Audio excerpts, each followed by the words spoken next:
Welcome to today's episode of the podcast. I'm really excited, like I say, to share this with you. And today's episode isn't really one, if you'd have asked me on Monday or even Tuesday, oh, will you be recording the podcast on Friday, Elle? Because you said you're going to.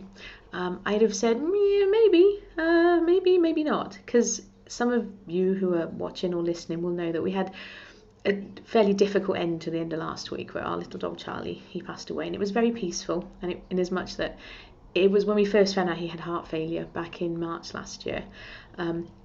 It was, if you'd have asked me how would I like him to pass away, how he actually went was a dream come true, because he was literally couched up next to me on the sofa. It was 7:30 on a Friday evening. He had a full tummy. I know he had a full tummy because I hand fed him. He didn't want his dinner the hour previously, so I sat there on the kitchen floor. There's me, the vegan, hand feeding him little squishy bits of meat. It was really gross, but he ate it, and then he was couched up on the sofa, and it was really peaceful, and everything we could have wished for. He was surrounded and knew that he was loved, because let's be candid, at the moment, with us being in lockdown, the last thing I wanted was to have to watch him deteriorate and then have to choose to take him to the vet where they won't let us be with him, etc., etc. So it was wonderful, and I can say that now, several days on, but as you can imagine, it wasn't the easiest of occasions. I found it quite difficult the weekend. Monday was my hardest day. I think Tuesday was probably my husband's hardest day, and we take it in turns, but this is now the third day where I've been able to talk about it without actually welling up, so that's always a blessing. But at the start of the week, because there was all that going on, I was like, oh, I just don't know. I haven't really got the in me to do a podcast episode, because yes, I want to be, I like to be transparent about where we're at with life, and when days are difficult, some of you might have seen me on a few weeks ago on my personal profile, like my 4 a.m. post where I was just really fed up. It was just not a good day, and at the same time, one of my things I most love to do is to help you smile, and so I didn't see how I could possibly show up and do that and feeling how I was feeling. However, I did then a couple of days ago, okay, God, are we going to do a podcast episode this week? And he's like, well, yes, you can share the stuff that I've helped you realise over the last few days. I'm like, okay, because and this episode, as you might have seen from the title, is called A Celebration of Love, because the one piece I keep getting reminded of through different examples throughout the week is that every time, every act of love, or every time we experience love or kindness or compassion, either we give it to other people or other creatures, I'll get onto that in a sec, or other people give it back to us. That's a whisper or a reflection or a tiny little picture of how loved by God we are. And I know, yes, historically throughout the years, I mean, this might not be true for you, but I know for me,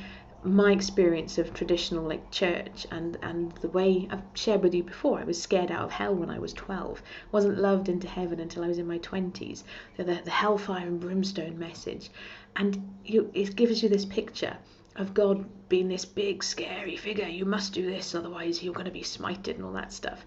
And actually, as I commented just yesterday evening, funnily enough, that's not how God wants to be known by you. God has got an incredible sense of humour. It's outside the remit of this episode to give you examples, but even just this week, one thing after another, I was left laughing. I was like, oh my gosh, okay, because of the way that things slotted together. So yes, I know that traditionally the picture that we've been given of God is not one of love and compassion. And yes, we might hear, oh yeah, God is love, but we don't feel it. And it's easy to get frustrated by that, and the history, and part of what I am excited about doing this year, particularly as we write the book The Architect, which, no, I haven't released yet, but if you want to follow along with that, it's fiction. I'm going to be releasing it over on Instagram. So instagram.com/Ms. L. Edwards, E.L. Edwards, is where you can follow that over the next little while. But one of the remits of that is actually to recognise the journey that we've been on. And ultimately, God plays the long game. It's his story, history. And so we're at this point, I believe now, where we're just beginning to comprehend how loved by him we are. And so that's what this episode really is all about, is a celebration of love, with a couple of little examples maybe to help you think, because I would maintain that every time you experience love, it is a picture of God's love. And so I'll give you an example. I mentioned people, but also creatures. So a couple of days ago, some of you know we did have 2 dogs. Molly, our other spaniel, and she was on the sofa and looking a bit mopey. Now, I often say, because sometimes the kids will say, oh, Molly looks sad. Not just recently, but over the years. I'm like, yeah, well, she's a spaniel. She always looks sad. And she does. She's got this soppy face, because that's what she looks like.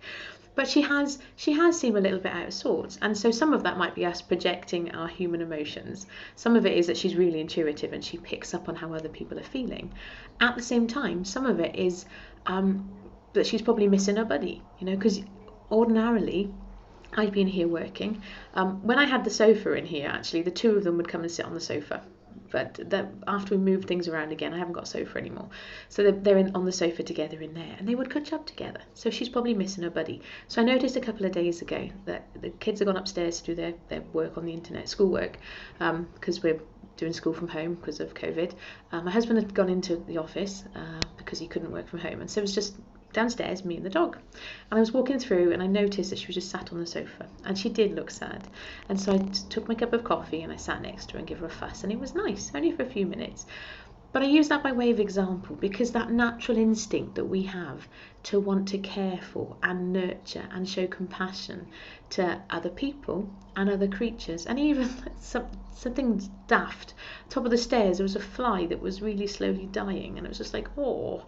Now, I don't really like flies because they're annoying, but even that, oh, for a fly, where does that come from? We're made in God's image. That's where it comes from.